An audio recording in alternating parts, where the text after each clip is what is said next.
America Looks Abroad. This is the 37th in a series of broadcasts presented by the staff members of the Foreign Policy Association. Mr. John I.B. McCullough, Latin American expert of the association, will speak to you from Havana, where he is attending the InterAmerican conference. We take you now to Havana. Good afternoon.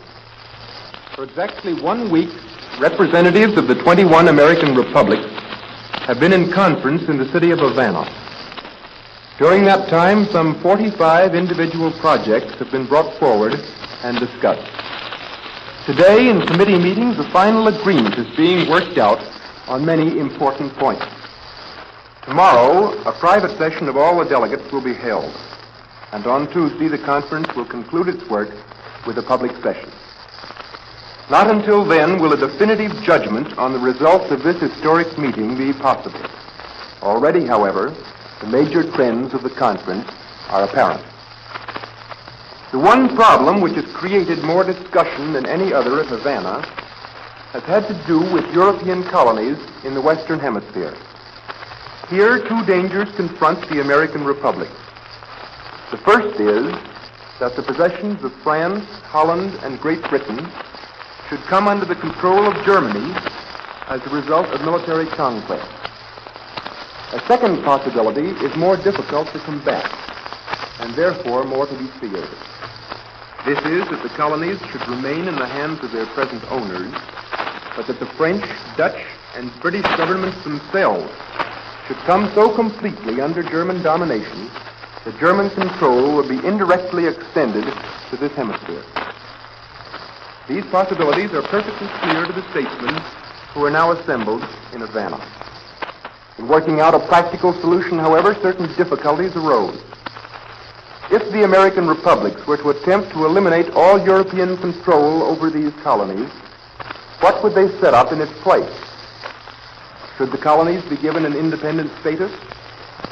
Or should they be annexed by various of the American republics, presumably in each case by the nation nearest at hand? Or, finally, should a joint trusteeship of all the American republics be established? Here at Havana, there has been considerable sentiment in favor of this latter course.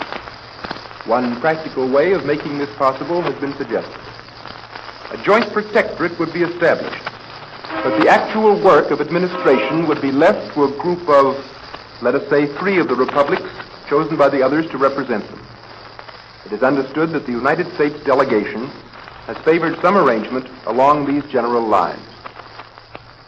Unfortunately, other difficulties are involved. A further question arises.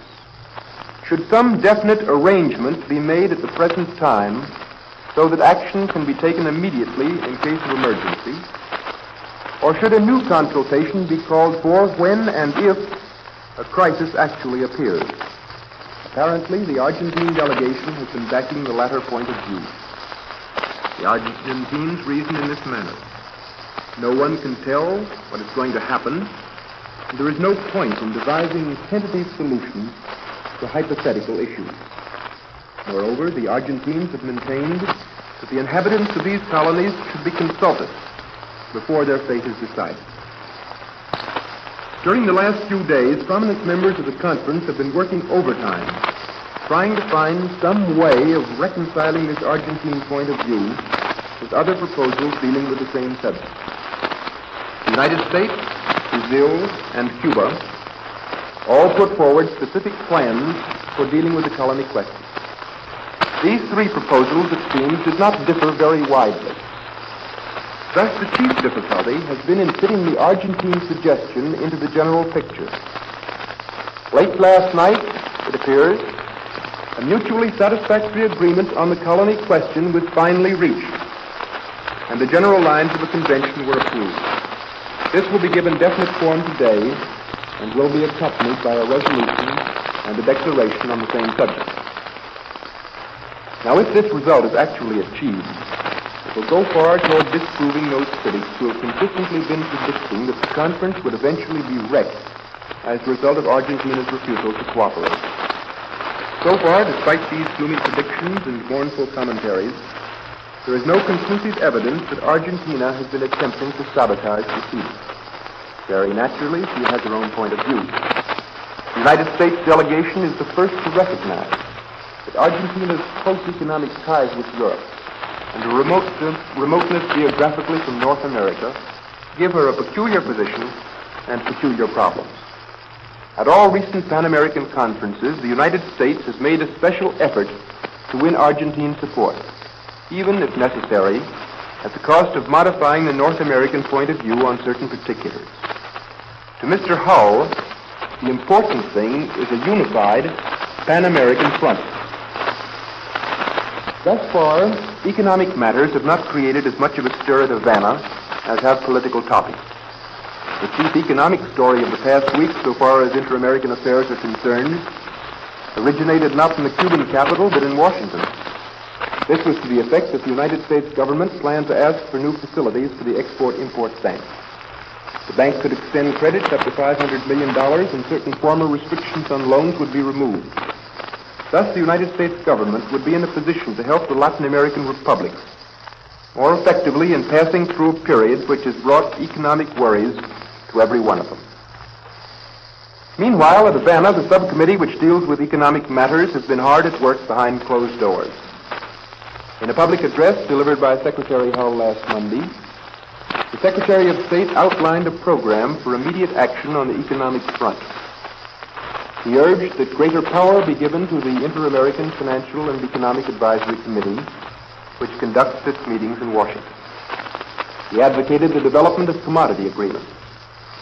Very significantly, he suggested that facilities be created for the temporary handling and the orderly marketing of the surplus products of the American republics. Here, in essence, is the idea behind the so-called cartel plan, which received so much attention when it was broached a few weeks ago.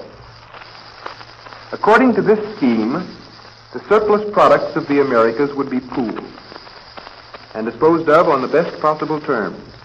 The idea being, of course, to prevent complete economic dictation from a Europe dominated by Germany. Finally, Mr. Hull referred to the desirability of raising the standard of living throughout the Americas and to the possibility that some of these surplus products might be distributed for relief purposes. That was on Monday.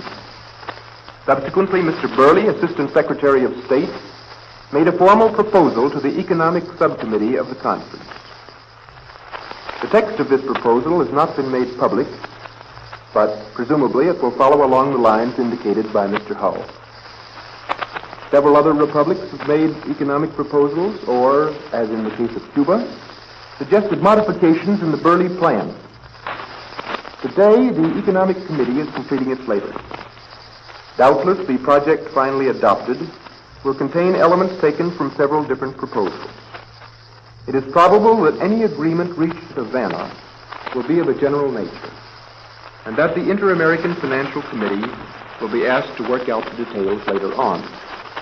Furthermore, it is probable that the temporary nature of these arrangements will be stressed. They are designed to meet certain immediate problems on an emergency basis.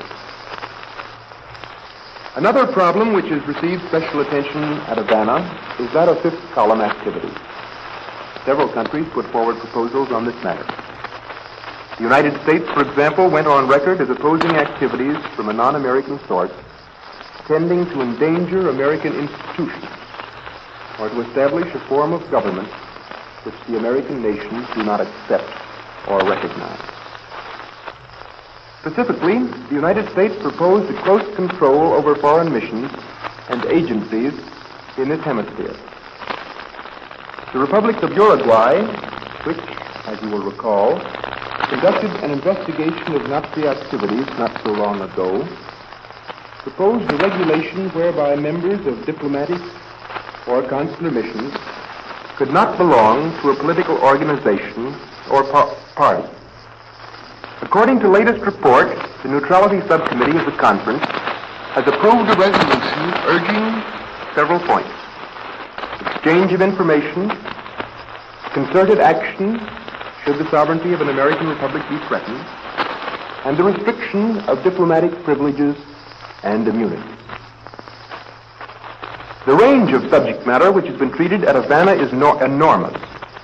For example, the Bolivian delegate introduced a proposal for financing a 4,000-kilometer railway from Santos in Brazil to Arica in Chile, presumably on the theory that such a railway, which incidentally passes through Bolivia, would be useful for defense purposes. The head of the Chilean delegation, who is also a socialist member of the Chilean cabinet, has urged the American government to nationalize certain concerns, especially in the public utility field, which belong to non-American powers that operate in the Western Hemisphere.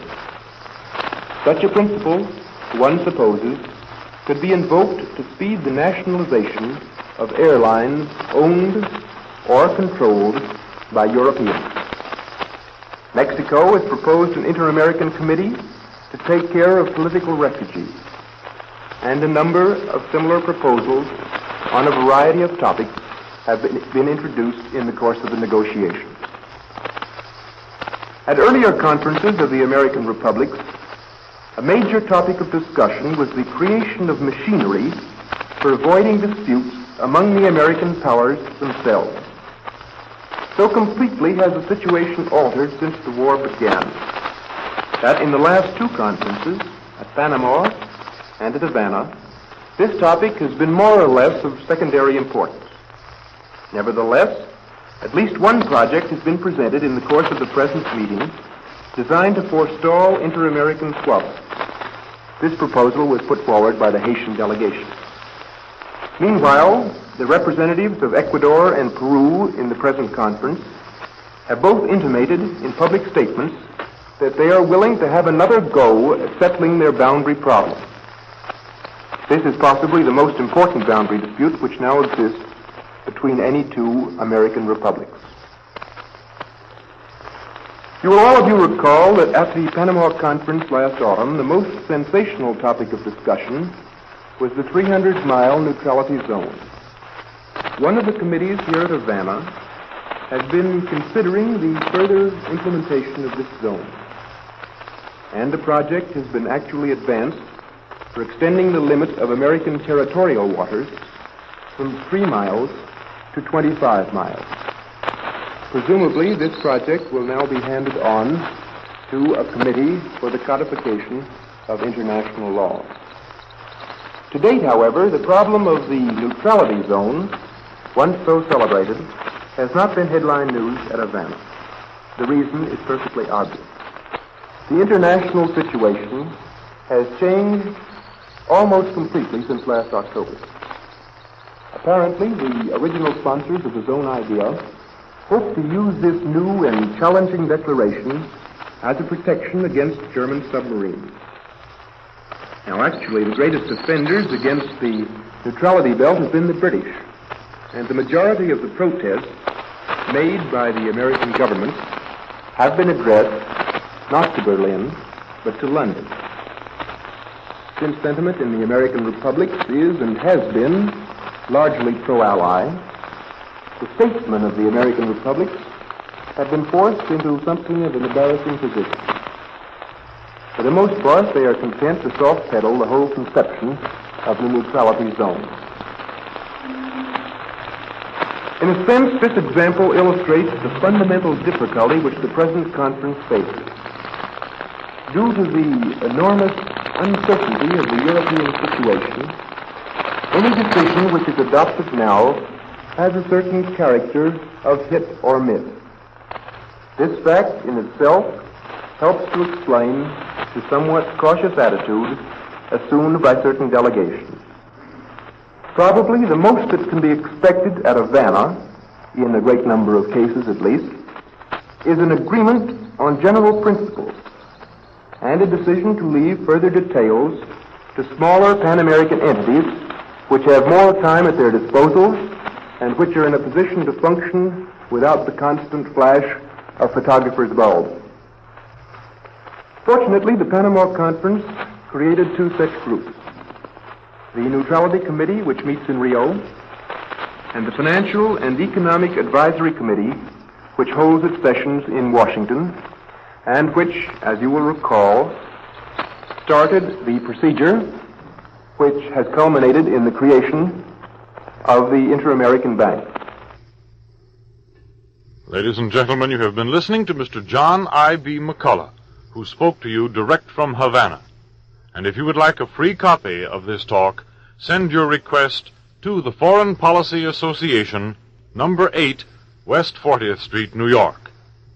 This is the National Broadcasting Company.